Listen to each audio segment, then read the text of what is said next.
En route to Kitengela, the bus stopped at Mlolongo for some passengers to alight. It was then that 4 masked men, hooded men, got into the vehicle shouting, "Huyu hapa na bunduki," while pointing at me. I was immediately alarmed by this assertion, and upon realizing what was happening, I shouted my name, Bob Njagi, and informed all the passengers that I was being targeted because of the demos. The officers shoved me out of the bus forcefully while assaulting me with kicks, blows, slaps, jacking me off my feet and carrying me shoulder high into the awaiting white car. The officers had cautioned other passengers not to take any photos or videos. However, some passengers managed to secretly record the incident. Inside the white vehicle were 5 men, 2 in the front and 3 at the back. We drove for close to an hour, while all the time I was assaulted until we came to a sudden stop. I was then blindfolded and handcuffed at the back and moved into a second awaiting vehicle that had 4 men. 2 sat at the back on either side and 2 at the front. We drove for complete silence for another 30 minutes until we arrived in our destination. 32 days of terror. I was whisked away into a building and ushered into a small and very dark room. It was the size of 6 feet by 4 feet. I was left on the floor handcuffed at the back and blindfolded for 2 days without food, only some water.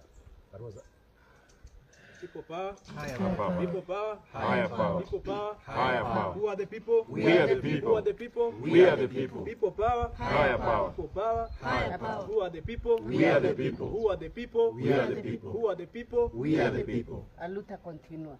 La lucha continua. sorry. Viva Bob Njagi, viva. Viva! Viva Bob Njagi, viva. Viva!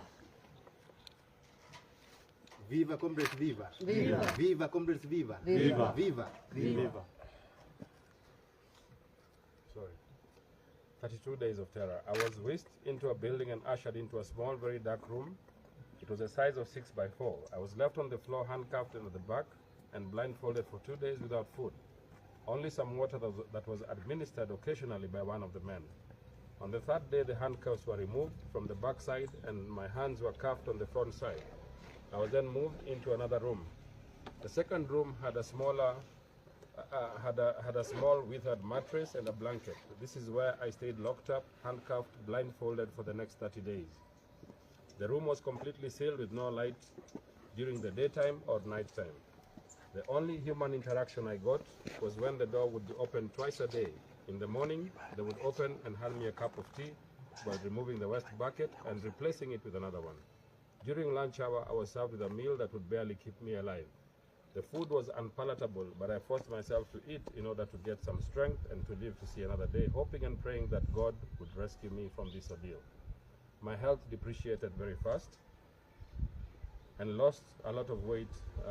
I was dehydrated and lost a lot of weight during the 32 days of abduction. Once a week, I would be led blindfolded into a room where I showered for 10 minutes before returning back to my cell. I was held incommunicado throughout throughout my abduction and denied all freedoms and rights enshrined in our Constitution. The right to a fair trial, freedom of association, freedom of speech, freedom from torture, and freedom from abduction. On September 20th, 2024, at about 12:30 a.m., 2 men came to the cell and asked me to get up and get dressed. I was then taken outside the building into an awaiting vehicle. They removed the handcuffs and replaced them with plastic tie knots, but I remained blindfolded. We drove around the vehicle for about 30 minutes in complete silence. Finally, the car stopped and one of the men informed me that they were going to release me, gave me some money, 400 shillings for bus fare, and removed me from the car. They asked me to sit on the ground and to remain there until they left. I heard the doors shutting and the cars speeding off. By the time I removed my blindfold, they had already disappeared into the dark. I stumbled on my feet and started walking without knowing where I was.